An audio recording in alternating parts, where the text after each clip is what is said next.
Hi guys, we are Kimberly and David Lott with Crop Disaster Recovery, and we're here today to talk about a few different items with you guys. We've got updates on the SDRP program. We'll be talking about SDRP updates, ELAP updates. We've got mortality increases or decreases according to what year you want to look at for the Honeybee Program, ELAP. And then we'll talk about some of the national precedent that David set and the dispute resolution team has set here recently, all within the USDA and Farm Service Agency program. So to begin with, I'd like to talk about the honeybee mortality rate under ELAP and how this is affecting everyone. There was a notice that came out April 22nd. It was ELAP Notice 27, I believe, which means that we've changed the rules 27 times. But in that notice, we had the increases for honeybee payments. So we saw an increase for colony collapse disorder. So that payment rate increased $10 or $9 per colony to $130 from the $120 it was previously at before. We saw an increase in hive box losses. So if there's a weather event and you lose your hive box plus the colony, so the home plus the family that live inside, we saw an increase of $30 per hive box in 2026. So that price is currently at $260 per hive. And then another one of the interesting items that I saw on this ELAP Notice 27 is that the new mortality rate went into effect for 2026 only going forward, which that caught us by surprise a bit. Yeah, that's where the conflict with enabling authority comes into play. Because in the big, beautiful bill that was passed last year, there's firm language stating that the new 15% normal mortality rate is to take effect. I believe the language is Secretary shall implement, which, to get into a bit of statutory interpretation, that pretty much means immediately the day the bill's passed. And that's not agency's interpretation, which isn't surprising. They typically do look forward if it gives them a chance to delay the implementation of such a wide-scale change.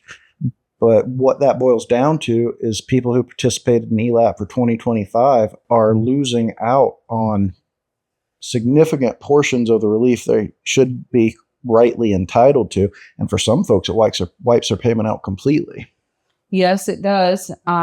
We've seen a few of those cases come through our firm. And then the bigger item I'd like to talk about is how, you brought up the One Big Beautiful Bill, and that was passed and moved into law July 4th, 2025. The other interesting thing that I find is that there was a new ELAP handbook that went into effect July 1st of 2025. And that handbook changed all the rules for how this program operates and made it much more restrictive.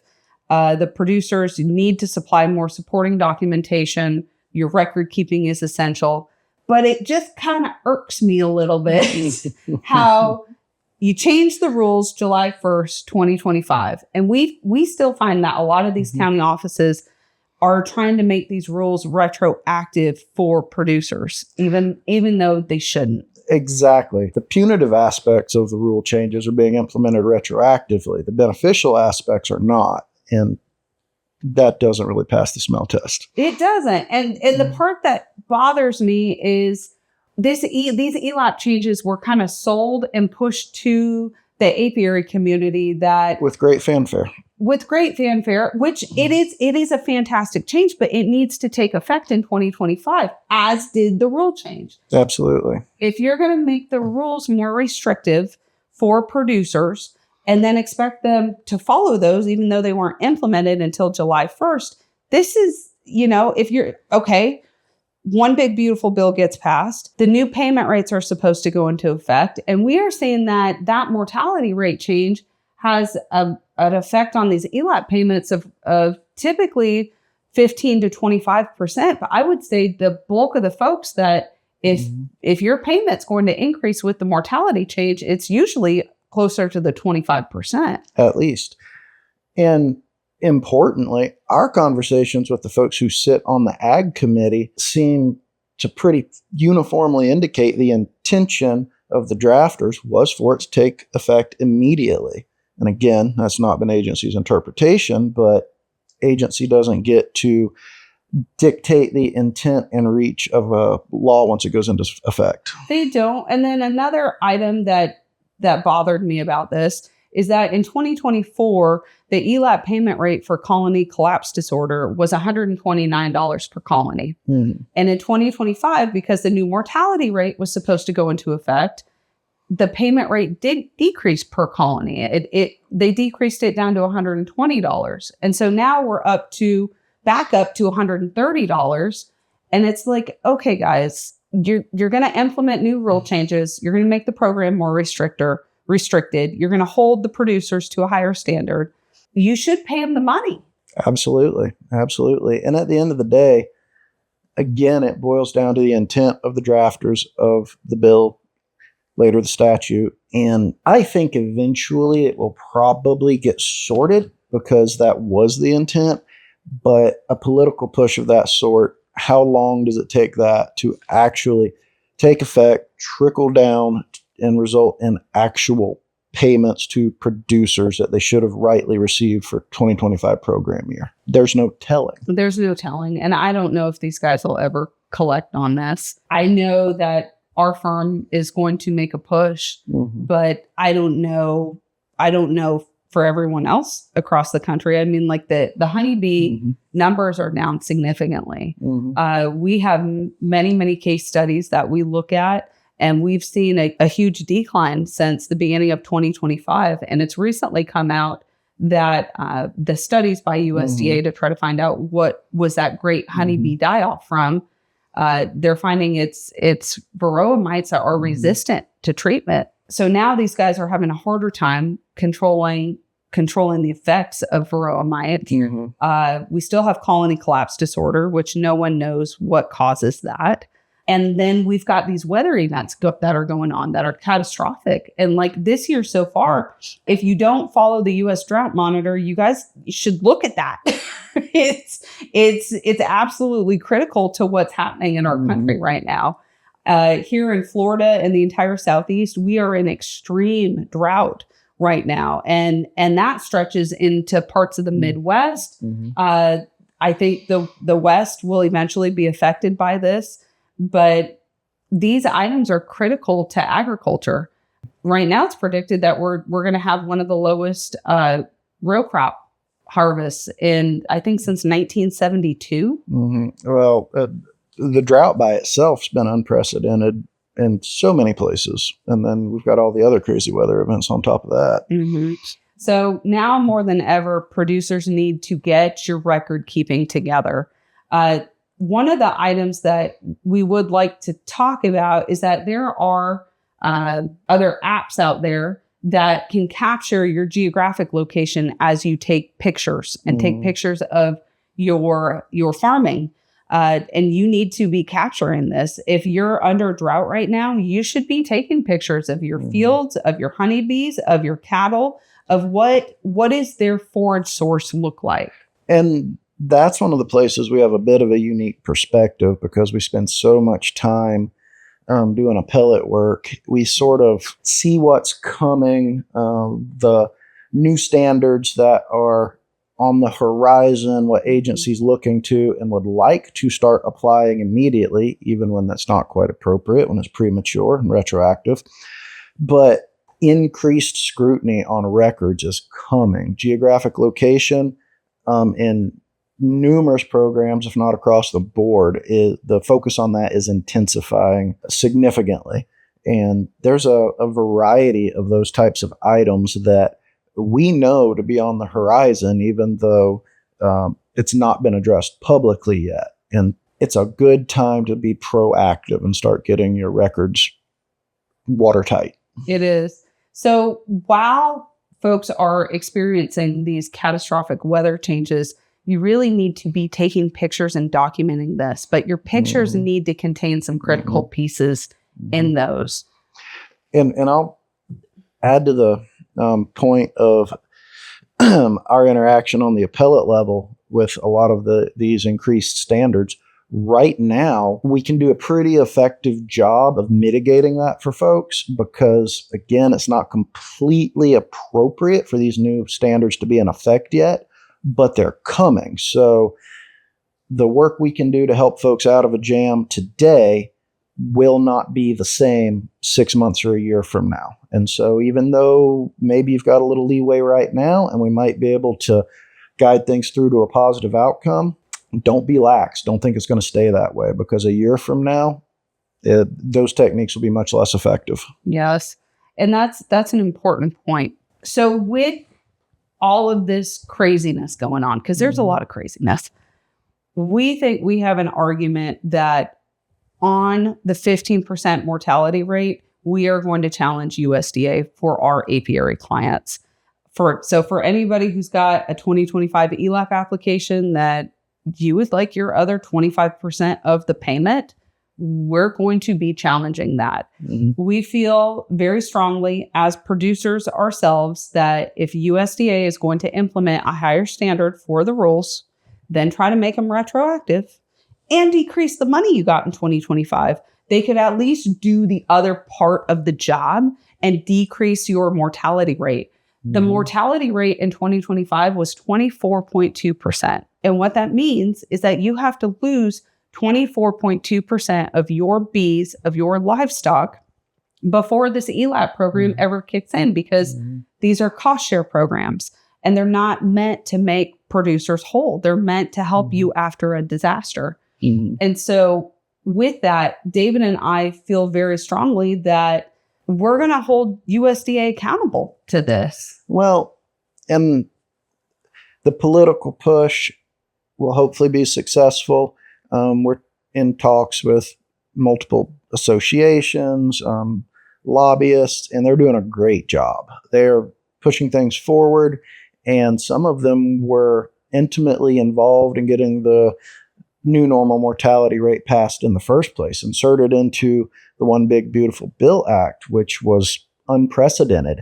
That single piece of legislation took away USDA FSA's discretion to set the normal mortality rates themselves. It is no longer within the purview of FSA's discretion to set that mortality rate. It has now been set by federal statute. It's 15% until Congress changes it. That's pretty major, and I applaud their success on that. Simultaneously, we don't know how long it's going to take for them to push it through legislatively, politically, or if it'll be successful at all. But we're pretty confident that we can get our guys pushed through by way of federal appeal to receive the proper 15% mortality rate based payment that should have already been applied automatically. The downside to that is it's only our clients that we can do that for. It won't solve the problem across the board. We can set precedent that other people can use to their benefit if they're aware of it, but it doesn't solve the problem nationally. On the flip side of this, we saw one of the worst honeybee die-offs in history. I mean, the average loss was 2 years in a row of horrible losses. Whoa. Like, how are you we're cattle producers. How are we supposed to lose 67% of our herd and be okay and recover from that financially? And so in a year that these CCD payments and ELAP payments are needed the most, USDA is going to drop the payment rate $9 per colony and then go, okay, we'll just not pay attention to this new mortality rate change, which would, to be fair, a lot of these payments, looking at the calculations, would increase those ELAP payments 25%. And that's the balancing act with the new legislation, is it makes sense to drop the per colony payment rate, kind of, if you balance it out with a reduced normal mortality rate. That's an overall win. if you take away the new mortality rate, it's strictly punitive. It's strictly punitive. And it's like, why are you guys coming back? Congress obviously intended that this bill be put into effect as of July 1st. The new handbook changes that came out, okay, USDA, I understand, let's make the rules more restrictive. We need to make sure, especially right now, that these taxpayer dollars are going to pay the right people, the people who qualified for these losses. But then you take that all away. And on top of the new legislation, taking away agencies' authority to set the mortality rate at their own discretion, we're also living in a post-Chevron deference world. Agency does not get the same deference to interpret these laws that it did a couple years ago. And that all plays right into the point that statutory law applies and it is not optional. It's not optional. And then one of the other items that went into effect with the One Big Beautiful Bill, or public law, it's Public Law 119-121, is the adjusted gross income provisions. So let's talk about that change too, because we haven't seen any new notices come out yet that talk about these adjusted gross income provisions going into effect. But previously, AGI, the AGI rule, all producers, you always fill out that CCC 941 form, and it's the adjusted gross income form, and it's how much did you make on your tax returns. And what we look at, for a quick recap for anyone who's not quite sure how that rule works, is each warm-bodied shareholder or beneficiary is entitled to a $900,000 AGI limitation. And what that means is you're going to look at, let's see, we're in 2026 right now. So let's do this for a 2026 example. So we're going to skip to the year 2025 tax returns, and we're going to look at the 3-year rolling average of 2024, 2023, and 2022. And if your 3-year rolling average on your adjusted gross income is greater than 900,000, then previously you were disqualified from a lot of programs, and particularly the disaster program. Under the One Big Beautiful Bill, another one of the changes that should be taken effect is that if you do not meet the AGI provisions, however, if at least 75% of your income is derived from agriculture, you can still qualify. You would just have to have your CPA or attorney sign off that they've looked at where your income comes in on your tax returns for those years that are applicable. And if you meet that 75% requirement, that now you're eligible to participate. One of the key things that we've seen is that this has not taken effect. No. And similarly to the new normal mortality rate for honeybee ELAP, the language in the bill's pretty conclusive, in my opinion. The new AGI provisions should have gone into effect immediately. Now, on the mortality rate, we have a notice setting out that agency has no intention of it going into effect for 2025 program year. It's going to begin in 26 moving forward. They have not released any notices addressing the new AGI provisions, but based on what we've seen with the mortality rate notices and intended policy interpretation, we have all ideas that they have no intention of applying the new AGI provisions for 2025 as they should have been. As they should have been. And so the bottom line is that if the rules are going to change, everybody's going to be held to a new standard. You decrease the amount of money on a critical funding year. That I have seen a dramatic decrease in the number of colonies of honeybees being run in this country. I would say overall, from our case studies we've looked at and we've put together, and again, we do this nationally, I would say that we're running probably 65% of the honeybees that this country used to. And so rebuilding that livestock is critical right now. And these payments are needed. And that's why our firm is big. We're going to advocate for the apiary community, for ag producers in general. If we see something, we're going to talk about it, and we're going to put pressure through other forums on USDA to step up. And this needs to be corrected. It's not right. It's not right. It's not fair. And no one is talking about it. And they're not, we pump out all this funding, but then it's a matter of the farmers need to be able to collect it too. And we're all about, they have to supply the correct records. We need to make sure that we are vetting who gets paid these program funds. So we want accurate payments. And there's no question that unfortunate levels of fraud exist within these disaster aid programs. Agency has the thankless job of balancing between getting the disaster aid funding to the rightful recipients and keeping restrictions hurdles low versus keeping out fraud. That's a very real function. And that all circles back around to what we talked about earlier with clean, accurate records, because the standards are going to continue to increase to keep out fraud as it should be, which means if you don't have watertight records, you're probably not going to be able to clear the hurdles. And you won't sleep good at night. And at the end of the day, we all want to sleep well. I mean, I think that's why we're in agriculture in the first place, is because it's honest, it's hard work. You get to get out there and get your fingers dirty. And sometimes you get kicked, but we'll take that.